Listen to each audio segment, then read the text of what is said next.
If you're sitting there, I'm sure in this time and era, and especially here in South Africa, you might feel as if the world is coming to an end because there's a lot that's happening. Wherever you look, there's violence, there's lawlessness, there's no order, and it's easy to fall into the trap of focusing on what's not working, what's not happening, than what's happening or what is you are in control of. Now, there are two ways to live your life. You can decide to live your life purely based on the past. Now, setting your goals, because your present life gives you the platform for you to decide what kind of past that you had and what kind of future that you will have.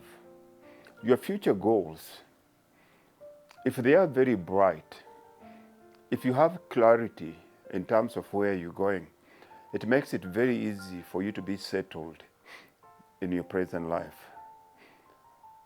And it also gives you the ability to define what happened in the past, and you use that purely as a reference. Now, most of us, unfortunately, and this is a case that happens with us, most black people, not only in South Africa, but black people in the whole world. Most of us use the past to create the present. And we are using all the negative of the past or what didn't happen in the past to determine how today is. And the worst problem with that is one, it robs you of the ability to recreate your life, to change your life. When you set your goals based on the past, that is you trying to bring about change. But if you use the future to create where you're going, that's where transformation comes in. Now, it's an opportunity. This is a tool that is given to all human beings.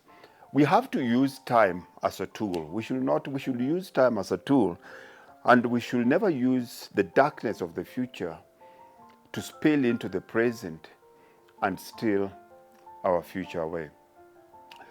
If you don't have a bright future, if you do not take the time to define what kind of future that you want, if your future is not bright enough, if you don't use the power of imagination, if you don't have the visual focus to create the kind of future that you want, chances are that the darkness of the future is going to pull you back. And most of us, we are living in the darkness of the future because our biggest concern and our biggest complaint is what others did to us in the past. Now, I'm not going to sit here and say that what happened in the past is okay. Neither am I going to sit here and say that other people have not dominated us. But right now, we are choosing on what to focus on. If we decide that we have a specific future that we want to work towards, which means that the present becomes a vehicle of becoming that kind of a person. For example, I'll use a very easy physical example that most of us can relate to. I want to lose weight. You want to lose weight. You want to get fit. You want to get strong. Those are tangible goals that we can. Now, you can either decide that you try to lose weight, you try to get fit, you try to get strong in the past and failed, and then limit your present because you say, you know what, I can't try that because it didn't work. Or use the present where you're using the power of the future to say, I want to lose 10 kilos. I want to put on 6 kilos of muscle. I want to lose 10% body fat. And I want to be able to do 100 kilos on bench. Now, that becomes the new picture. That's the new you. Which means that you have to start living in the end before you start. So if that's the kind of person that I want to become, where I'm going to have to lose 10 kilos, put on 6 kilos of muscle, drop my body fat percentage by 10, and increase my bench from 75 to 100 press. Who do I have to become in the present In the present, it means, number one, I'm going to have to start working out on average at least 4 times a week. Number two, I can't be doing cardio the whole time. I cannot be running on the treadmill. I cannot be running on the road. I cannot be training like a person that is going to do comrades. My goal is to put on 6 kilos of muscle and drop 10% body fat, it means I have to cut out carbs. I have to increase my protein intake. I have to start lifting weights. And I have to start doing bench because I have to practice for the specific goal that I want. And of course, I have to do everything. In this present moment, my future determines who can now. That expands me. That gives me a very big room on who to become. Now, let's use the present scenario here in South Africa. Look at the top 10 richest people in the world. Number one, there's no black person there. You tell me why. I've got my own reasons, and I would love to know what your reasons are. Number two, none of these people are Christians. Number three, majority of these people are in America. Now, what is common among all these people? And if you look at 7 out of 10 of the richest people in the world, they were never born with a silver spoon in their mouth. These are self-created billionaires. So why are we not there? Why do we find even African Americans, people that this is the most educated, the most powerful black race in one area? If you took the expertise, the money, the experience, and everything that the black African Americans have got, this is the most powerful black group in the world. Why can't they come together and create their own financial system? Now it brings us back down to the same thing where we using the past, we're so focused on the past, and we forget how much of that is robbing us of the present life. The other day, I was reading news and I saw a group, the South African mathematics team, that went to the World Championship. And the funny thing is that in this team, there was no blackface. I mean, you had white kids, you had Indian kids, you had Chinese kids.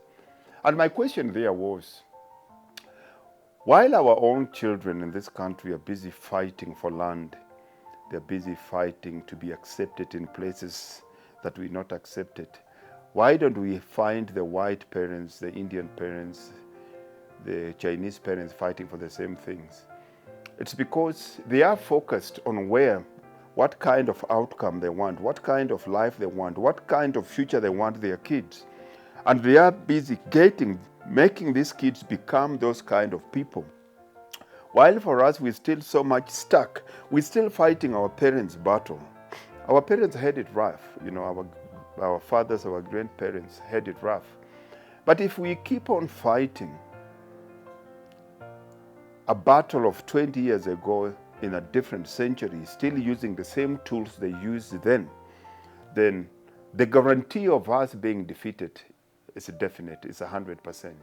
And what I mean by that is, as much as land is a means of production, but land was only a means of wealth in our father's time, because now the means of wealth is different. We're busy fighting for physical land, while the real land that people are busy fighting for is technology. Technology is where the new colonialism is coming. That's where whoever controls technology controls your life. So we can own all the land that we want. But if everybody else is busy controlling and apportioning the key business routes in the world, people are controlling logistics, people are controlling the markets. So we are fighting a good battle at the wrong time with the wrong tools. You see where I'm going here? Rather than us demanding things that our parents never got, we should become the kind of person that will attract those things. Most of us we're sending our kids to school, but we're sending our kids to school for the wrong reason. Most black families, we send our children to school entirely for them to get good grades, get a good job in a big company, get a good salary, get married and retire. While the other people are busy taking their kids to school to start businesses. I mean, you don't see most of our children starting. Look at the startups. I was reading statistics also the other day where it says 90% of black businesses in South Africa, they employ only one person apart from the owner of the business. So if our goal, if our purpose was, we decide now that any black person, any black man, your purpose in life is to create businesses that will employ your people. So if each black person employed 5 people, we will take unemployment away. But now we've changed. We're not focused on that. We are focused on fighting for jobs. But who do you expect to build those jobs? Where do you expect those jobs to come from?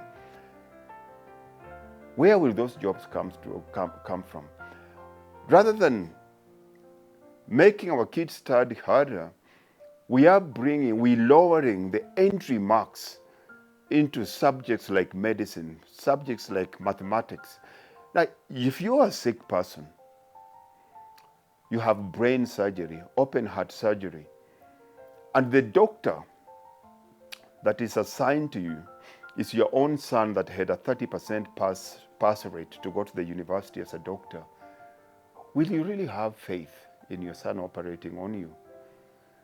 And what do you think that black doctor that had a 30% entry rate feels in a class where he's sitting with Indians and white kids that had a 100% entry rate? You can see from a psychological point of view already, he doesn't feel like he belongs, because success cannot be bought, unfortunately. Success has to be earned. And we're forgetting that success is loud. Everybody wants to have the best of everything, but hard work is silent. We're not working in silence the way other people do. China hasn't been involved in war apart from their war in Taiwan for how long? But it has the highest and fastest rate of a country that is lifted millions and almost 500 million people out of poverty in the last 25 years. And in that 25 years, Africa is pushed more than 500 million people of its population into poverty. Why? Because we're forgetting that the only tool that God has given us is our minds. We're not allowing and we're not promoting our kids to grow their minds. We're focusing more on finger pointing and blaming. You can never become successful if you're a victim of life. It doesn't. This is a different era. This is an era where your mindset is the key to your success. And until we start teaching our children, investing in their minds, until we understand that Facebook is not a book, that posting constantly online does not equate to anything in life. Exposure without purpose is calamitous. We need to change our mindset. This is the most exciting time to ever be alive. Whoever it is you're listening to me, I can guarantee you, your life is better than your own parents. But it's because you're still trying to use the same ways, the same strategy that your parents tried to make a living in a new world. This world is changing fast, and obsolete is the new default. Write yourself obsolete before the system does. What will it be?